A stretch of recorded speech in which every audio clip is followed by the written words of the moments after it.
Okay, hello everyone. So our topic for today is uniform circular motion. So uniform circular motion is a specific type of motion in which an object travels in a circle with a constant speed. Just like for example, no, any point on a propeller spinning at a constant rate is executing uniform circular motion. So other example is are the seconds, minute, and our hand of our watch. No, it is remarkable that points on these rotating objects are actually accelerating, although the rotation rate is a constant.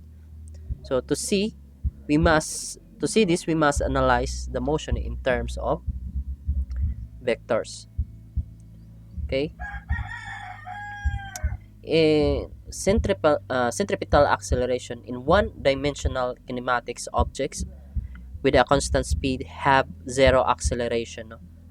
However, in two and three-dimensional kinematics, even if the speed is constant, a particle can have acceleration if it moves along a curved trajectory such as circle. So just take a look in the figure below. We have here as the particle moves counterclockwise in time. No? So this one is our particle. No, it moves here in terms of circular path. Okay, so on the path, its position vectors moves from a rate of a rate of r, no, which is the rate as a function of time along with the radius of our circular path. Okay, so we have r, vector r, as a function of time.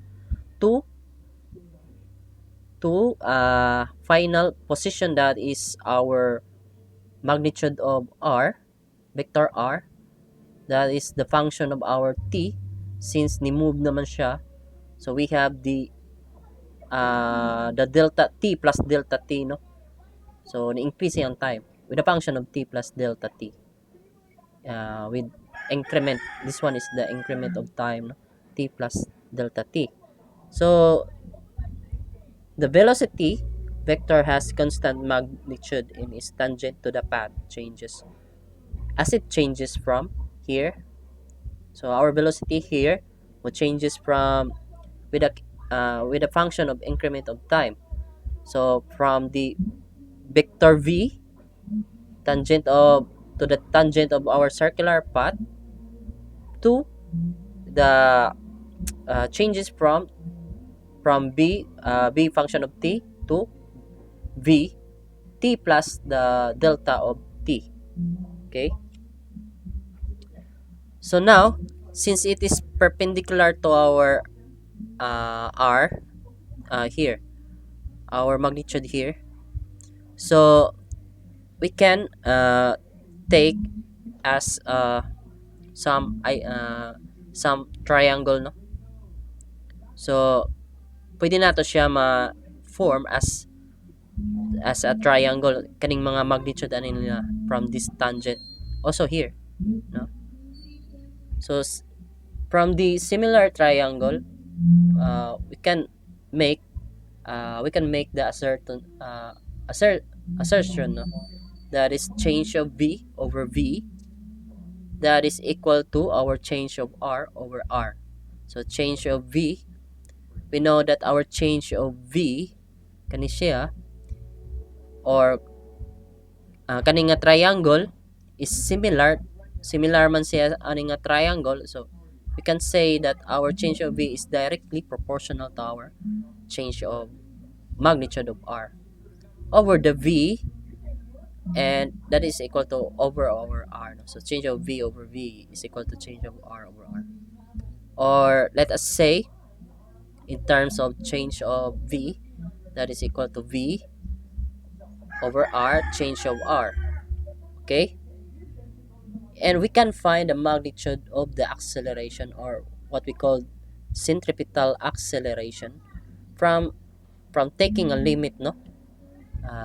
That is, we know that our acceleration is the changes of velocity with respect to our changes of time. So if we are taking limit as our incremental time as approaches to zero, so we can say, so we know that limit, we know that our change of v is equal to v over r change of r. So we have here, so the v, we can expand our limit here in terms of v over r, limit change of r over change of t, uh, as approaches to zero, our incremental time. Okay, and from the definition of velocity, no, that our limit change of r over change of t as approaches to zero for our change of t, this one is equal to our velocity, no. Okay, so we can conclude that our acceleration is equal to v squared over r. So we know that summarizing, a particle moving in a circle at a constant speed has an acceleration with magnitude of, so we have here centripetal acceleration, that is equal to our v squared over r. Okay, so for period of circular motion, so it is convenient to describe the motion of a particle moving with a constant speed in a circle of radius r in terms of the period t, which is defined as the time interval required for one complete revolution of the particle. Okay, so as simply explanation, period is the amount of time to complete one revolution of our circular path, no? So mo na siya. So in terms of mathematical form, our period is equal to our 2 pi r over the velocity. Mura ra sa gyapon siya grade sa velocity.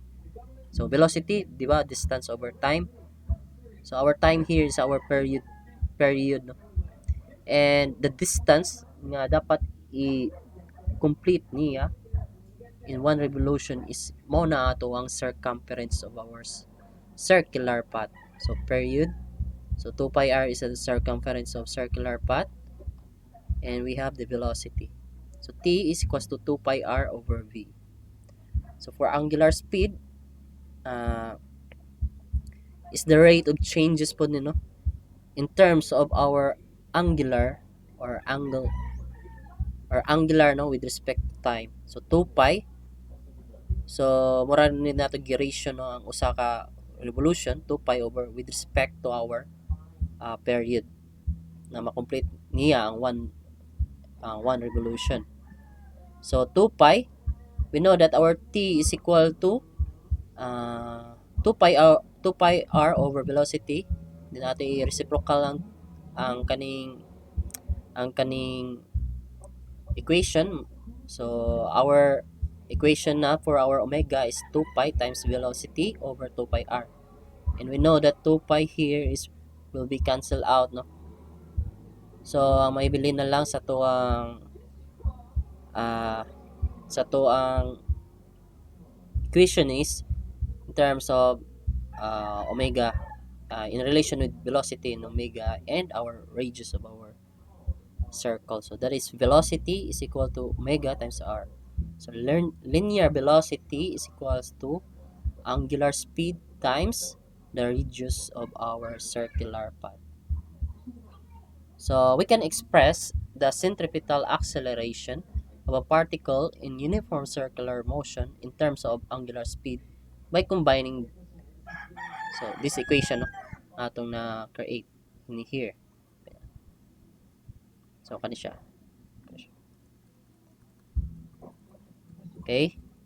So we have AC is equals to V squared over R, and we know that our V is equals to omega R.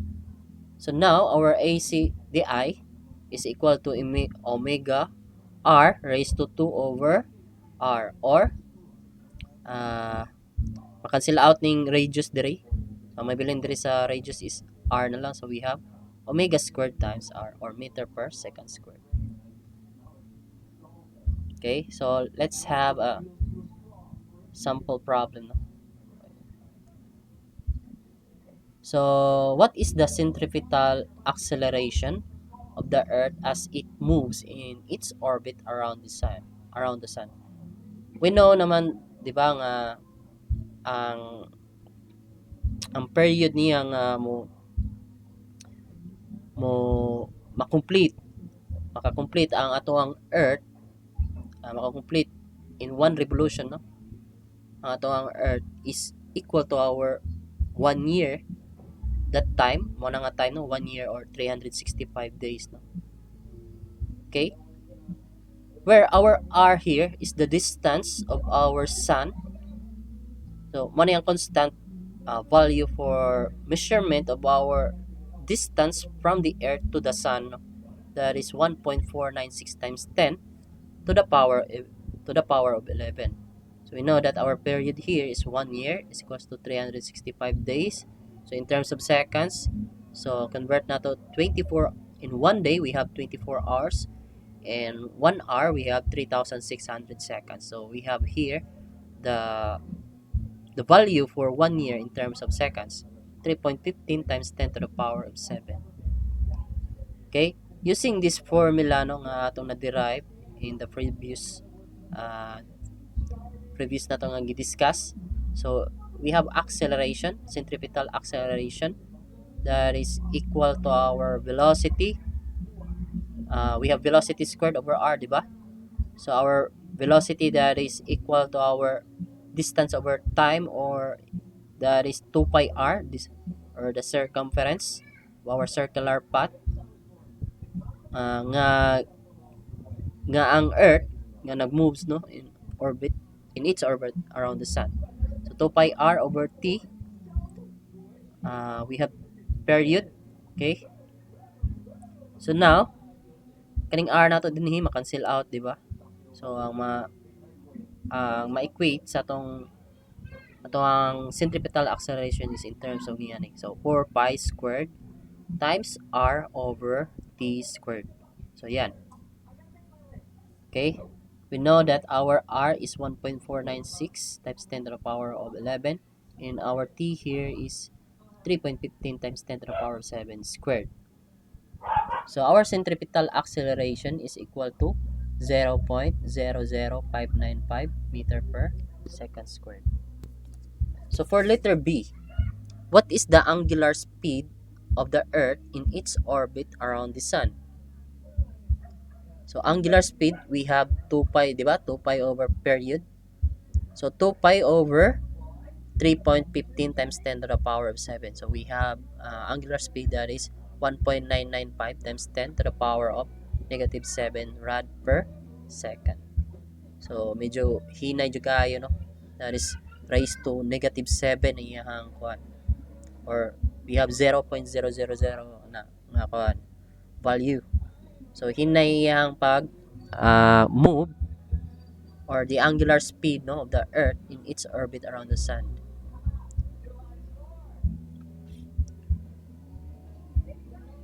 So we have next we have the tangential and radial acceleration.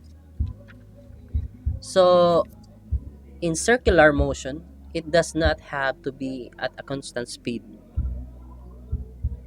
A particle can travel in a circle in speed up or slow down, showing an acceleration in the direction of the motion. So in uniform circular motion, the particle executing circular motion has a constant speed, and the circle is at a fixed radius, no?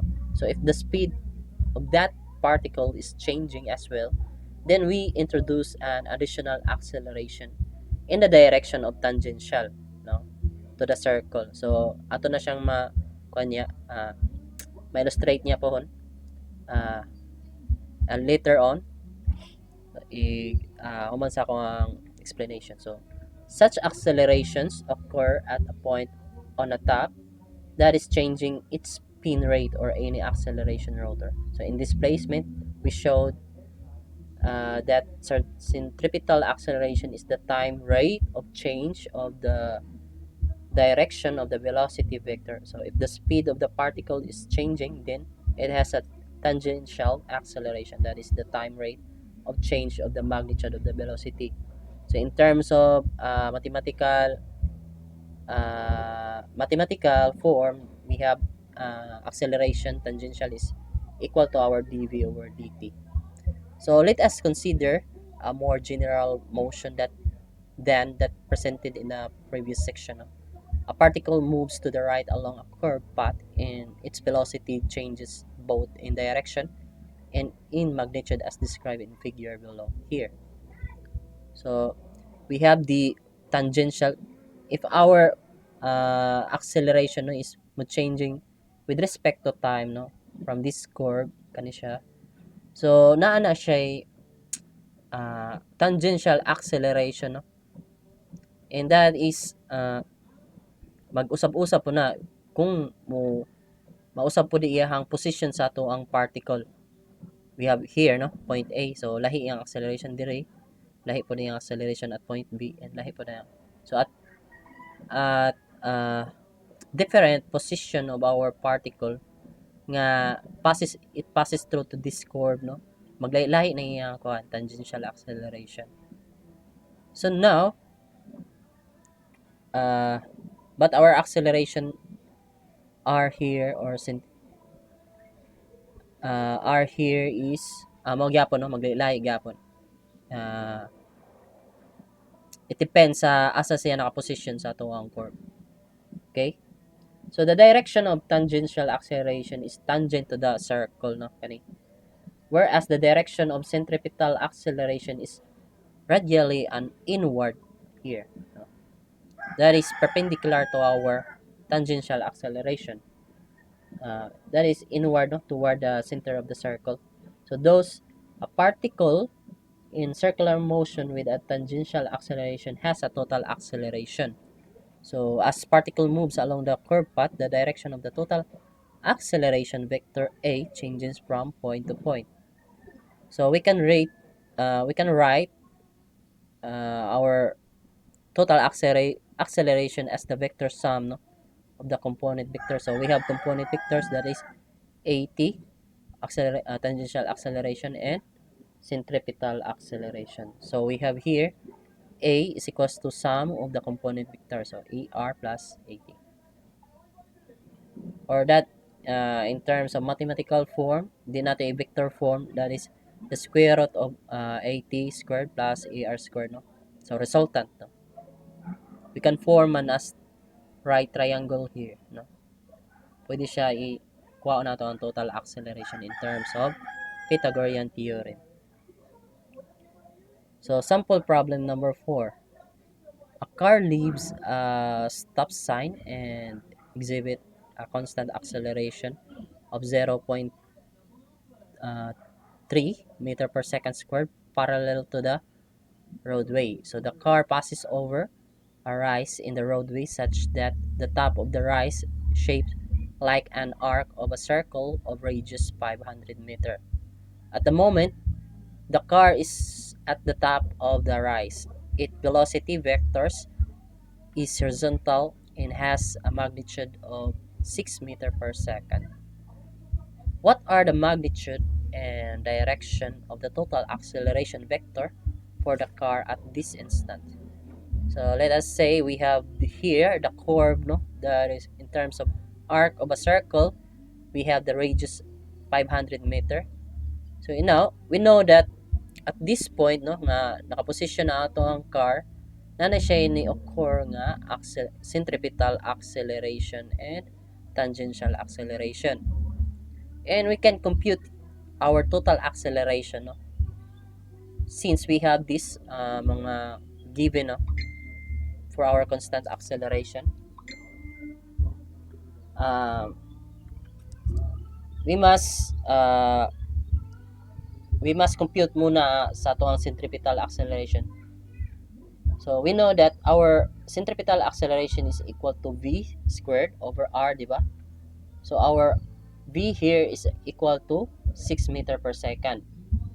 And for our radius, we have radius and arc of a circle, no? That is 500 meter.